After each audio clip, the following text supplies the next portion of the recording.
محبوب الہی خواجہ نظام الدین اولیاء کی خانقاہ میں ایک شخص آیا، اس نے کہا حضور میرا ایک دوست ہے، روزہ نہیں رکھتا، نماز نہیں پڑھتا، ساری چیزوں کا انکار کرتا ہے۔ نظام الدین اولیاء نے لعنت ملامت نہیں کی، اس کا تذکرہ بھی مت کرنا، اس کے ساتھ بھی مت رہنا نہیں فرمایا محبوب الہی نے۔ نظام الدین اولیاء حسین کا شہزادہ ہے، جس حسین نے یہ بتایا ہے کہ لوگوں کربلا میں بھی اگر آخری موقع ملے تمہارا علی اصغر بھی چلا جائے، علی اکبر بھی چلا جائے، لیکن حجت تمام کرنا اور اس موقع پر بھی لوگوں کو پوری آزادی دینا کہ اگر تم جہنم سے بچ سکتے ہو تو بچ جاؤ، کیونکہ میں اس نبی کا نواسا ہوں جو لوگوں کو جنت میں داخل کرنے کے لیے آئے ہیں، جہنم میں ڈھکیلنے کے لیے نہیں آئے ہیں۔ وہ نظام الدین اولیاء محبوب الہی جو علی کا بیٹا ہے، حسین کا شہزادہ، فرماتے ہیں اس سے مرید سے کہا بھائی لے کے آؤ اس کو خانقاہ میں۔ اب وہ اگلے دن کیا ہوا کہ اس سے جا کر کے کہا کہ بھائی چلو نظام الدین اولیاء محبوب الہی نے بلایا ہے، تو اس شخص نے کہا میں نہیں جاؤں گا، وہ مجھ سے نمازوں کے لیے کہیں گے اور مجھے نمازیں پڑھنا نہیں ہے، وہ مجھ سے شراب چھوڑنے کے لیے کہیں گے، میں شراب چھوڑ نہیں سکتا۔ محبوب الہی کے اس مرید نے بڑی محبت سے کہا وہ تجھ سے کچھ نہیں کہیں گے، ایک مرتبہ چل کر دیکھ، پھر چاہے تو جو کرنا۔ اب وہ شخص لے کر کے آیا اپنے دوست کو نظام الدین اولیاء کی خانقاہ میں۔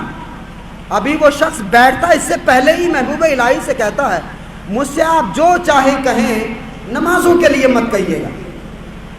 اب آپ سوچئے کہ مجھ جیسے ناقص علم رکھنے والے آدمی کا رویہ اس بات پہ کیا ہوتا، بھگائی دیتے نا لوگ، کہا جاؤ ایک تو حرام کام کر رہے ہو، لعنتی ہو، ملعون ہو، تم کیا کرو گے؟ ہزار طرح کی لعنتیں ہوتی ہیں۔ محبوب الہی نے محبت سے مسکرا کر کے فرمایا کہ اچھا بیٹھو تو صحیح۔ نظام الدین اولیاء نے بٹھا لیا۔ جو داخل کرنے والے ہوتے ہیں یہ ان کا مزاج ہوتا ہے، اور جو خارج کرنے والے ہوتے ہیں وہ لعنتیں بھیجتے ہیں۔ حضرت محبوب الہی نے بٹھا لیا۔ اب اس سے اس کا درد پوچھا، اس سے اس کی تکلیف پوچھی، اس کی پیڑا پوچھی محبوب الہی نے کہ بھئی معاملہ کیا ہے۔ اب جب اس نے دیکھا کہ یار عجیب آدمی ہے، پوری دلی میں نظام الدین اولیاء کے حسن کے چرچے ہیں، بادشاہ تک محبوب الہی سے ملنا چاہتا ہے مگر نظام الدین اولیاء میں اجازت نہیں دیتے ملنے کی، عجیب آدمی ہے، مجھے بٹھا لیا، بدبو آ رہی ہے منہ سے۔ محبوب الہی نے فرمایا کہ بتاؤ ضرورت کیا ہے، حاجت کیا ہے؟ اس نے کہا جی بے چین رہتا ہوں، مجھے چین اور سکون نہیں ملتا۔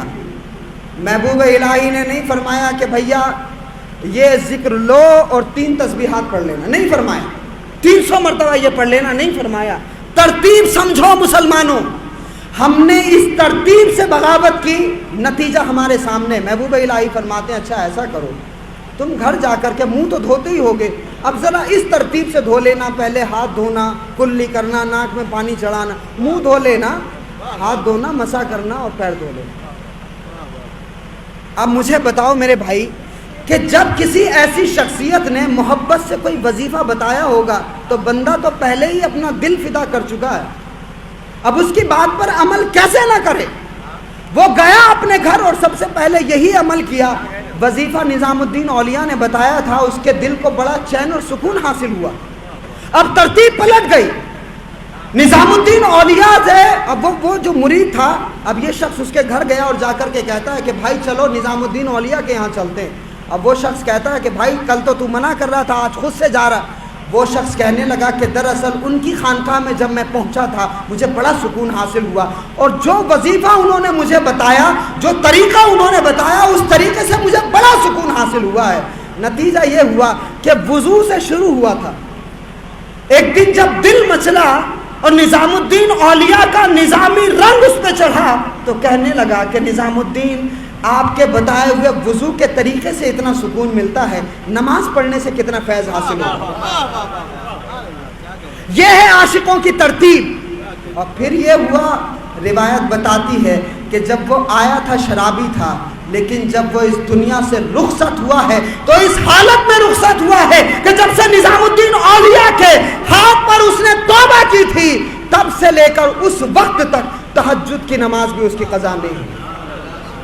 صوفی وہ نمازی بناتا ہے جس کی نماز میں حسینی رنگ ہوتا ہے، حسینی سجدوں کا عشق ہوتا ہے، پھر وہ امام علی مقام کے سجدے پر سوال نہیں کھڑے کرتا، پھر وہ کوشش کرتا ہے کہ میرے سجدوں میں بھی امام علی مقام کا رنگ آ قسم خدا کی اگر کوئی شخص امام حسین کے سجدوں کی برکتیں لے کر، امام علی مقام کے سجدوں کی برکتیں لے کر اس سجدے کو اپنے ذہن میں رکھ کر کے سجدہ کرتا ہے تو وہ شخص اپنی تقدیر میں بھی انقلاب برپا کر دیتا ہے اور پورے ملک کی تقدیر بدل کے رکھ دیتا ہے۔